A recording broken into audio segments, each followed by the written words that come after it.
Hello friends, welcome to Starlight education. Starlight education में आपका स्वागत है। आज हम पढ़ेंगे सर्कुलेटरी सिस्टम का सेकंड पार्ट। और सेकंड पार्ट में हम पढ़ने वाले हैं ह्यूमन हार्ट के बारे में। इससे पहले अपने यदि ब्लड के बारे में नहीं पढ़ा है फर्स्ट लेक्चर, वो यदि वीडियो नहीं देखा है तो डिस्क्रिप्शन बॉक्स में लिंक दे दी गई है, वहाँ से आप उसको भी देख सकते हैं। ठीक है, तो आज हम पढ़ेंगे ह्यूमन हार्ट के बारे में, देखेंगे कि किस प्रकार का इसका स्ट्रक्चर होता है, क्या फंक्शन होता है, किस प्रकार से इसमें ब्लड फ्लो होता है। ठीक है, तो चलिए शुरू करते हैं। आप जानते हैं कि जो हमारा सर्कुलेटरी सिस्टम है वो तीन चीज़ों से मिलकर बना है। कौन कौन सी? हार्ट, जो हमारी ब्लड वेसल्स होती है उनसे, और जो ब्लड वेसल्स में ब्लड फ्लो करता है उनसे मिलकर हमारा जो सर्कुलेटरी सिस्टम है वो कंप्लीट होता है। तो सर्कुलेटरी सिस्टम आप जानते हैं कि वेरियस ऑर्गन से मिलकर बना है अपना सर्कुलेटरी सिस्टम। ये सर्कुलेटरी सिस्टम जो है वो मटेरियल्स को ट्रांसपोर्ट करने में काम आता है। ठीक है, मटेरियल्स किस प्रकार के हो गए? या तो वो गैसेज हों, या वो न्यूट्रिएंट्स हो, या हार्मोन्स हो, या जो एक्सक्रेटरी प्रोडक्ट्स हैं वो हों, या कुछ अदर। ठीक है, कुछ भी हो सकता है। जैसे कि गैस हो गई, गैस में कौन सी गैस हो गई? O2 and CO2।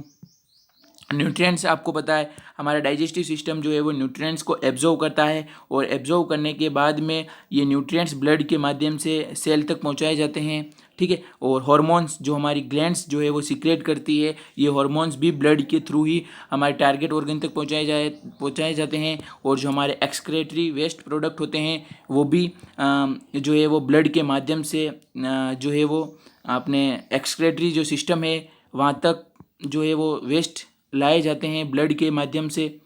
और फिर एक्सक्रेटरी सिस्टम उन वेस्ट को हमारी बॉडी से बाहर निकाल देता है। ठीक है, और आपको पता है कि हमारा जो सर्कुलेटरी सिस्टम है, ठीक है, जो हमारा सर्कुलेटरी सिस्टम जो है वो तीन चीज़ों से मिलकर बना है।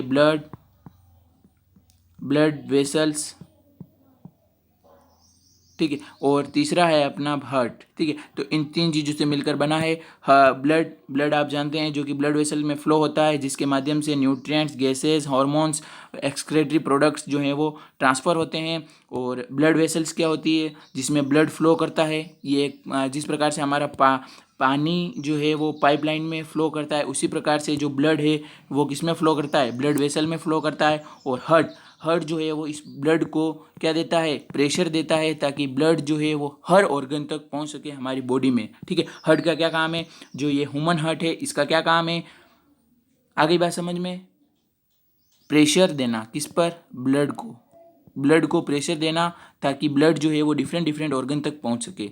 तो हार्ट एक मस्कुलर ऑर्गन है, और ये बंद मुट्ठी की तरह है, और ये एक होलो ऑर्गन है। ठीक है, और इस पर एक पेरिकार्डियम मेम्ब्रेन होती है। ठीक है, तो heart is surrounded by double membrane, यानी कि हार्ट जो है, हार्ट के अराउंड में एक डबल मेम्ब्रेन होती है जिसको पेरिकार्डियम कहा जाता है। ये पेरिकार्डियम जो मेम्ब्रेन है, जो ये पेरिकार्डियम जो मेम्ब्रेन है, इसके कारण हमारा जो हार्ट जो है वो प्रोटेक्ट रहता है एक्सटर्नल शॉक से।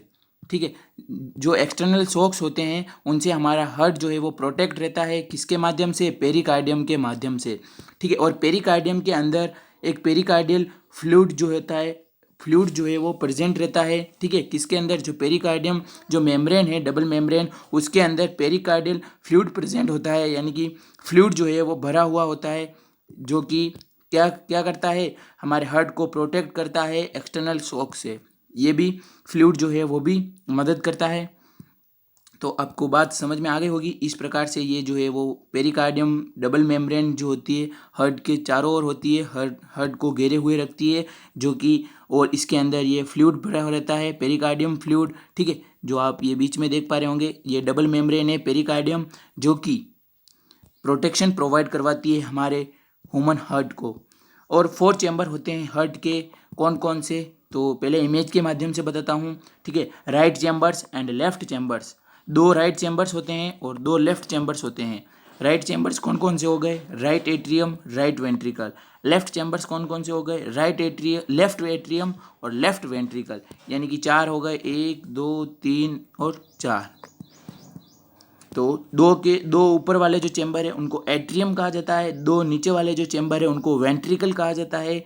और वेंट्रिकल जो है वो एट्रियम से बड़े होते हैं, यानी कि एट्रियम जो है वो छोटे होते हैं और वेंट्रिकल जो चैम्बर है वो बड़े होते हैं।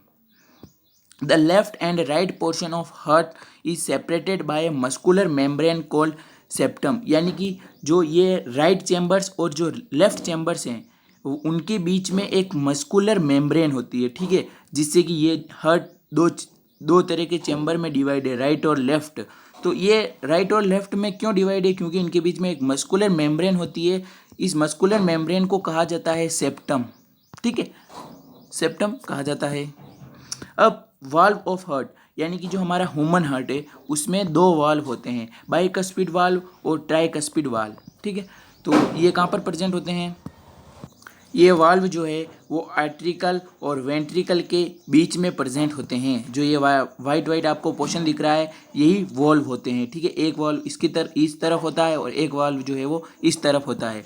इस वाले वाल्व को बाइकस्पिड वाल्व कहा जाता है और इस वाल्व को ट्राइकस्पिड वाल्व कहा जाता है, ठीक है।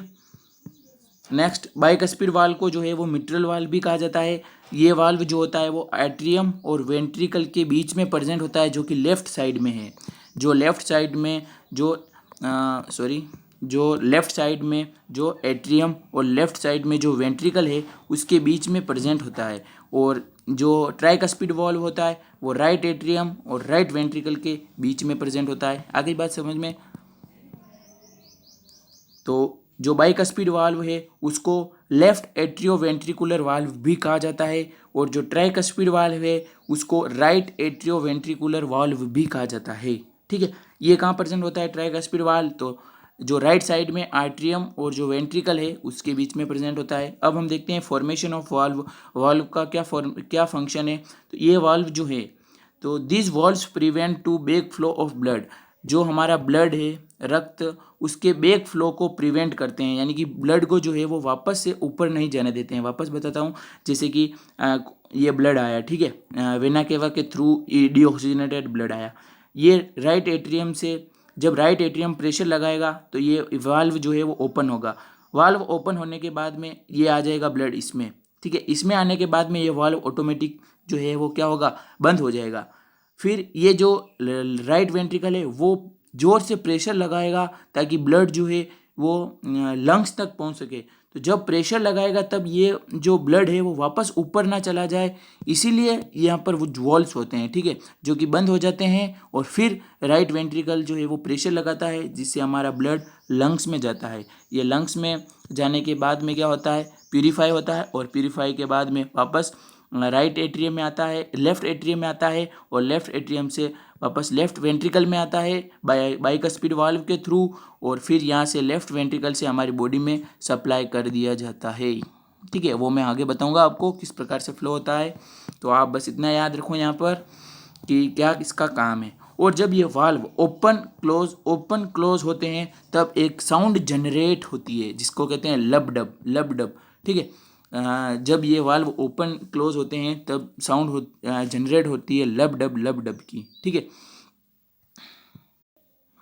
तो अब हम इस डायग्राम के माध्यम से देखेंगे कि ह्यूमन हार्ट में ब्लड जो है वो किस प्रकार से फ्लो होता है, क्या ब्लड के फ्लो होने की डायरेक्शन रहती है। तो ये हो गया ह्यूमन हार्ट, ये हो गए अपने लंग्स, ये हो गए बॉडी के ऑर्गन। तो जो वेना केवा होती है, ठीक है, जो कि मेन वीन होती है, मेन वीन को हम वेना केवा भी कह सकते हैं। तो जो वेना केवा होती है वो बॉडी के ऑर्गन से क्या करती है, डीऑक्सीजनेटेड ब्लड को जो है वो कलेक्ट करती है और राइट एट्रियम में लाके छोड़ देती है। फिर राइट एट्रियम जो है वो क्या करेगा, थोड़ा प्रेशर देगा इस वॉल्व पर, जो कि ट्राइकस्पिड वॉल्व होता है। यहाँ पर जो राइट एट्रियम है वो प्रेशर जो है वो प्रोड्यूस करेगा जिससे कि जो ट्राइकस्पिड वाल्व है वो ओपन हो जाएगा। तो फिर ये ओपन होने ट्राइकस्पिड इस राइट एट्रियम के प्रेशर के कारण ट्राइकस्पिड वाल्व ओपन होने के कारण जो इस राइट एट्रियम में जो ब्लड था जो कि हमारे बॉडी के ऑर्गन से आया था वो राइट वेंट्रिकल में आ जाएगा। किस में आ जाएगा, राइट वेंट्रिकल में। राइट वेंट्रिकल में आने के बाद में ये वाल्व जो है वो बंद हो जाएगा। फिर राइट एट्रियम क्या करेगा, प्रेशर प्रोड्यूस करेगा, ठीक है।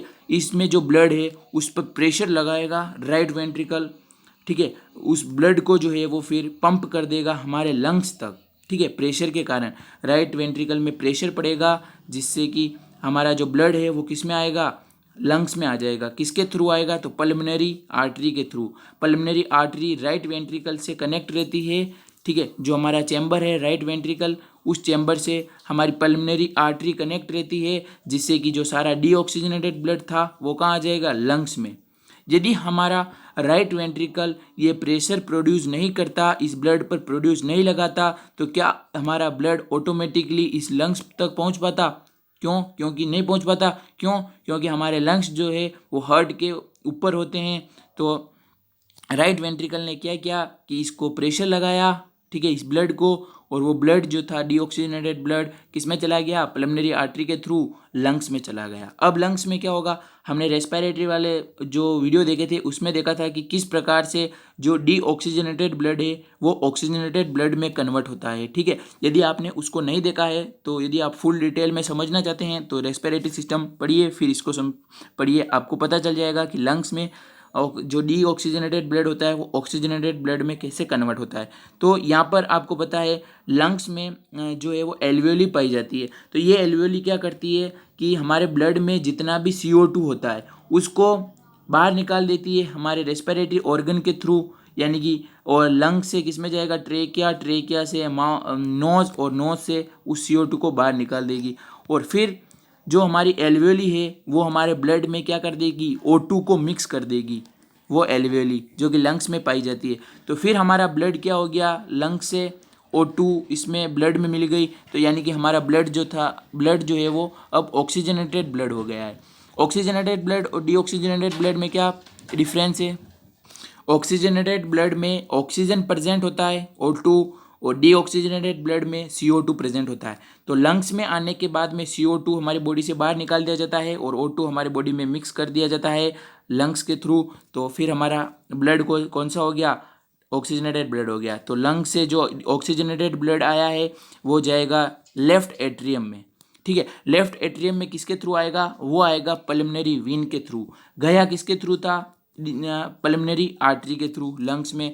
लंग्स से आएगा किसमें? किसके थ्रू? तो वो आएगा पल्मोनरी वेन के थ्रू। कौन सा ब्लड? Oxygenated blood. क्यों? क्योंकि अब इसमें से CO2 को बाहर निकाल दिया गया है और O2 को मिला दिया गया है। तो ये आएगा लेफ्ट एट्रियम में। यहाँ तक कंप्लीट। अब जो लेफ्ट एट्रियम जो है वो इस ब्लड पर थोड़ा प्रेशर लगाएगा, तो जो ये वाल्व है बाइकस्पिड वाल्व, वो क्या होगा? ओपन हो जाएगा, और इसमें जो सारा ब्लड आया है ऑक्सीजनेटेड ब्लड वो लेफ्ट वेंट्रिकल में आ जाएगा। फिर लेफ्ट वेंट्रिकल में आने के बाद में ये जो है वो क्या होगा? बंद हो जाएगा वाल्व, ठीक है। वाल्व क्या होगा? बंद हो जाएगा। फिर जो लेफ्ट वेंट्रिकल है वो प्रेशर लगाएगा ब्लड पर, ठीक है। अब प्रेशर लगाने पर क्या होगा? ब्लड पर प्रेशर लगाने से ये होगा कि जो ब्लड जो है वो इस जो मेन अपनी आर्टरी है ओर्टा, उसके थ्रू हमारे जो बॉडी के ऑर्गन्स हैं उन तक ये ब्लड जो है वो पहुंच जाएगा, ठीक है। तो आगे बात समझ में, जो लेफ्ट वेंट्रिकल प्रेशर जो है ब्लड पर प्रेशर लगाएगा, जिससे कि हमारी जो ब्लड वेसल है ओर्टा, उसके थ्रू हमारे बॉडी के ऑर्गन तक पहुंच जाएगा, ठीक है। अब फिर बॉडी के ऑर्गन तक पहुंच जाएगा, ठीक है, जिससे कि हमारे बॉडी के जो ऑर्गन्स हैं वो अपनी नीड को फुलफिल करेंगे, ठीक है। तो इसी प्रकार से ये सर्कुलेशन चलता रहता है। वापस हमारी बॉडी से डीऑक्सीजनेटेड ब्लड को कलेक्ट किया जाता है, फिर उसको हार्ट में भेजा जाता है, हार्ट से वापस लंग्स में भेजा जाता है, लंग्स से वापस हार्ट में आता है, हार्ट से वापस बॉडी सप्लाई, हमारे जो बॉडी के ऑर्गन है उन तक सप्लाई होता है, और इस प्रकार का सर्कुलेशन जो है वो चलता रहता है। इसी को कहा जाता है डबल सर्कुलेशन। तो अब हम पढ़ेंगे सिंगल सर्कुलेशन और डबल सर्कुलेशन, यानी कि सिंगल सर्कुलेशन क्या होता है और डबल सर्कुलेशन क्या होता है। इन दोनों डायग्राम के माध्यम से समझते हैं। पहले मैं सिंगल सर्कुलेशन का आपको एग्जांपल बता दूं कि सिंगल सर्कुलेशन किस में पाया जाता है। तो सिंगल सर्कुलेशन जो है वो फिश में पाया जाता है, ठीक है। फिश जो है वो एक सिंगल सर्कुलेशन का एग्जाम्पल है, और डबल सर्कुलेशन पाया जाता है ह्यूमन बींग में। तो ह्यूमन बींग जो है वो डबल सर्कुलेशन का एग्जाम्पल है। तो अब आप समझ गए होंगे कि सिंगल सर्कुलेशन किस में पाया जाता है और डबल सर्कुलेशन किस में पाया जाता है। और सिंगल सर्कुलेशन जो है वो बहुत से एनिमल में पाया जाता है, पर जो हम एग्जाम्पल देख रहे हैं वो कौन सा है? फिश का, ठीक है। तो सिंगल सर्कुलेशन में क्या क्या प्रोसेस होता है कि जो कैपिलरीज होती है, ठीक है, ये कैपिलरीज किससे कनेक्ट होती है? ऑर्गन से कनेक्ट होती है, ठीक है। तो ये अब कैपिलरीज क्या करती है? इन ऑर्गन से इम्प्योर ब्लड को कलेक्ट करती है और ये कैपिलरी हार्ट तक इस ब्लड को भेजती है, ठीक है, सिंगल सर्कुलेशन में। अब ये हार्ट क्या करेगा, ये कैपिलरी से जो इम्प्योर ब्लड आया है इसको ये हार्ट जो है वो पंप करेगा और गिल्स में भेजेगा, ठीक है। किस में भेजेगा, गिल्स। गिल्स क्या है अब ये, तो ये जो है वो सिंगल सर्कुलेशन की क्लीनिंग यूनिट है, यानी कि इस गिल्स के द्वारा प्योर ब्लड जो है, इम्प्योर ब्लड जो है वो प्योर में कन्वर्ट होता है, ठीक है। हमारे ह्यूमन बींग में तो यहाँ पर एल्वेली पाई जाती है लंग्स में, वो कन्वर्ट कर देती है। अब गिल्स यहाँ पर जो है वो गिल्स लंग्स की तरह यहाँ पर सिंगल सर्कुलेशन में गिल्स प्रेजेंट होती है। ये गिल्स क्या करती है, इस इम्प्योर ब्लड को प्योर में कन्वर्ट कर देती है। अब ये गिल्स जो है वो प्योर ब्लड को प्योर करने के बाद में वापस हार्ट में नहीं भेजेगी, ठीक है। किस में नहीं भेजेगी, वापस हार्ट में नहीं भेजेगी। ये गिल्स क्या करेगी, डायरेक्ट इस ब्लड को वापस बॉडी जो जहाँ से ब्लड लाया गया था वहाँ पर भेज देगी। ये आप इम्पोर्टेंट नोटिस करना ये बात कि जो गिल्स है वो इसको वापस हार्ट तक, इस हार्ट को जो है वो ब्लड नहीं भेजेगी, डायरेक्ट ये गिल्स क्या करेगी, डायरेक्ट बॉडी ऑर्गन तक भेज देगी। यानी कि जो किसी भी फिश के जितने भी ऑर्गन से जो ब्लड लाया गया था इम्प्योर ब्लड, वहाँ पर ये प्योर ब्लड गिल्स ही डायरेक्ट ट्रांसफ़र कर देगी। हार्ट में वापस भेजने की कोई ज़रूरत नहीं है और हार्ट में वापस नहीं भेजा जाता है। हार्ट में से सिर्फ जो ब्लड है इम्प्योर ब्लड वो एक बार यहाँ से गुजरता है, ठीक है, जो कि हार्ट पंप करता है इम्प्योर ब्लड को गिल्स तक। ये बात याद रखना। बट ह्यूमन बींग्स में क्या होता है कि जो कैपिलरीज है वो ऑर्गन से कनेक्ट होती है और इन कैपिलरीज से या जो इम्प्योर ब्लड है या डीऑक्सीजनेटेड ब्लड है वो लाया जाएगा। डीऑक्सीजनेटेड कहो या इम्प्योर कहो एक ही बात है। तो डीऑक्सीजनेटेड ब्लड कहाँ लाया जाएगा, हमारे हार्ट में लाया जाएगा। हार्ट से फिर लंग्स में भेजा जाएगा। लंग्स में ये क्लीन होगा, ये इसमें CO2 निकलेगी और O2 मिलेगी और फिर ये लंग्स वापस क्या करेंगे, हार्ट में भेज देंगे। बट ये गिल्स जो थे वो वापस हार्ट में नहीं भेज रहे थे, इस ब्लड को डायरेक्ट बॉडी ऑर्गन तक भेज रहे थे सिंगल सर्कुलेशन में। बट डबल सर्कुलेशन में क्या हो रहा है, ये लंग्स जो है वापस हार्ट में भेज रहे हैं इस ब्लड को और फिर ब्लड जो अपना हार्ट जो है वो क्या कर रहा है, पंप कर रहा है इस ब्लड को हमारे बॉडी के ऑर्गन तक। तो यही डिफरेंस है सिंगल सर्कुलेशन और डबल सर्कुलेशन में। अब आप समझ गए होंगे कि सिंगल सर्कुलेशन में ब्लड एक बार ही फ्लो होता है हार्ट से और डबल सर्कुलेशन में 2 बार फ्लो होता है, यानी कि 2 बार गुजरता है हार्ट से। तो अब हम देखते हैं flow of blood through heart. अब हमारे ह्यूमन बीइंग में हार्ट से ब्लड कैसे फ्लो होता है। वैसे हमने इस डायग्राम के माध्यम से समझ लिया था डबल सर्कुलेशन वाला कि बॉडी के ऑर्गन से कलेक्ट किया जाता है। इसको जो वेना केवा होती है वो राइट एट्रियम में लाती है, राइट एट्रियम से राइट वेंट्रिकल में जाता है, राइट वेंट्रिकल से लंग्स तक जाता है, लंग्स में क्लीन होने के बाद में राइट एट्रियम में आता है और राइट एट्रियम से लेफ्ट वेंट्रिकल में जाता है और लेफ्ट वेंट्रिकल से वापस बॉडी के ऑर्गन तक भेज दिया जाता है ब्लड को। यही प्रोसीजर रहता है, ठीक है। तो अब हम बुक में दिया हुआ है लाइन टू लाइन पढ़ते हैं। Vena cava brings deoxygenated blood from different organ to right auricle. Right auricle कहो या राइट एट्रियम कहो एक ही बात है। तो जो वेना केवा जो होती है वो डी ऑक्सीजनेटेड ब्लड को क्या करती है, कलेक्ट करती है डिफरेंट ऑर्गन से, ठीक है। Vena cava D oxygenated blood को क्या करती है, कलेक्ट करती है हमारे बॉडी के डिफरेंट जो ऑर्गन हैं उनसे और कहाँ भेजती है, राइट ओरिकल या राइट एट्रियम में भेजती है। ये देखिए हमारे बॉडी के ऑर्गन से डी ऑक्सीजनेटेड ब्लड को कौन ला रहा है, वेना केवा ला रही है और कहाँ ले जाके छोड़ रही है, राइट एट्रियम में, ठीक है। Contraction of right auricle forces the tricuspid valve to open and blood flow to right ventricle. यानी कि जो ये ब्लड आया है, अब ब्लड के आने के बाद जो राइट एट्रियम है वो कॉन्ट्रैक्शन करेगा, ठीक है। तो इस कॉन्ट्रैक्शन के दौरान क्या होगा, जो ये वाल्व होगा ट्राइकस्पिड वाल्व वो ओपन हो जाएगा और ये ब्लड किस में आ जाएगा, फिर राइट वेंट्रिकल में आ जाएगा। Okay. Contraction of right ventricle forces the blood into lungs through pulmonary artery. अब जो हमारा जो राइट वेंट्रिकल है वो क्या करेगा, कॉन्ट्रैक्शन करेगा, ठीक है। कॉन्ट्रैक्शन करेगा तो इस कॉन्ट्रैक्शन के दौरान क्या होगा, जो ब्लड होगा इसमें जो ब्लड प्रेजेंट था वो किस में जाएगा, लंग्स में चला जाएगा। किसके थ्रू, पल्मोनरी आर्टरी के थ्रू, ठीक है। इसमें ब्लड आने के बाद में ये वाल्व बंद हो जाता है और वाल्व बंद होने के बाद राइट वेंट्रिकल कॉन्ट्रैक्शन करेगा और राइट वेंट्रिकल से पल्मोनरी आर्टरी कनेक्ट होती है और इससे फिर ब्लड जो है वो किस में चला जाएगा, लंग्स में। The oxygenated blood enter left auricle through pulmonary veins. अब फिर लंग्स में जाने के बाद में डीऑक्सीजनेटेड ब्लड ऑक्सीजनेटेड ब्लड में कन्वर्ट हो जाएगा और फिर वो ऑक्सीजनेटेड ब्लड पल्मोनरी वेन के थ्रू किस में आएगा, लेफ्ट एट्रियम में। ठीक है। Contraction of left auricle forces the bicuspid valve open and blood goes to left ventricle. अब जो लेफ्ट एट्रियम में जो ब्लड आया था तो उसके बाद में ये लेफ्ट एट्रियम कॉन्ट्रैक्शन करेगा। कॉन्ट्रैक्शन के दौरान क्या होगा, ये जो बाइकस्पिड वाल्व था वो क्या होगा, ओपन हो जाएगा और ये सारा ब्लड इस लेफ्ट वेंट्रिकल में आ जाएगा और लेफ्ट वेंट्रिकल में आने के बाद में ये बाइकस्पिड वाल्व बंद हो जाएगा और फिर जो लेफ्ट वेंट्रिकल है वो कॉन्ट्रैक्शन करेगा वापस और यहाँ इस कॉन्ट्रैक्शन के दौरान हमारा जो ब्लड है, प्योर ब्लड या कहो ऑक्सीजनेटेड ब्लड, वो बॉडी के ऑर्गन तक क्या कर दिया जाएगा, सप्लाई कर दिया जाएगा। तो contraction of left ventricle pushes blood into aorta and blood goes to body. तो यही बात बता दी, लेफ्ट वेंट्रिकल कॉन्ट्रैक्शन करेगा और ऑर्टा के थ्रू हमारे बॉडी के ऑर्गन तक भेज दिया जाएगा। तो जो हमारी जो हार्ट की मसल्स हैं, हमारी हार्ट की मसल्स जब कॉन्ट्रैक्शन करती है तो उसको सिस्टोल कहा जाता है और हमारे हार्ट की मसल्स जब रिलैक्स होती है उसको डायस्टोल कहा जाता है। ठीक है, ये दो टर्म याद रखना कि सिस्टोल और डायस्टोल क्या होता है। तो जब हमारा हार्ट कॉन्ट्रैक्ट करता है, हमारी जो हार्ट की मसल कॉन्ट्रैक्शन करती है तो उसको सिस्टोल कहा जाता है और हमारे हार्ट की जो मसल्स हैं जब रिलैक्सेशन करती है तो उसको डायस्टोल कहा जाता है। तो ये है हमारा ह्यूमन हार्ट का डायग्राम। ठीक है, ह्यूमन हार्ट के डायग्राम में क्या दिख रहा है आपको, 4 चैम्बर्स, 2 वाल्व। ठीक है, और इसमें ब्लड फ्लो होता है। इस ह्यूमन हार्ट का क्या काम है कि ब्लड को प्रेशर देना और बॉडी के ऑर्गन तक पहुंचाना और ब्लड को प्रेशर देकर लंग्स तक पहुंचाना। So thanks for watching.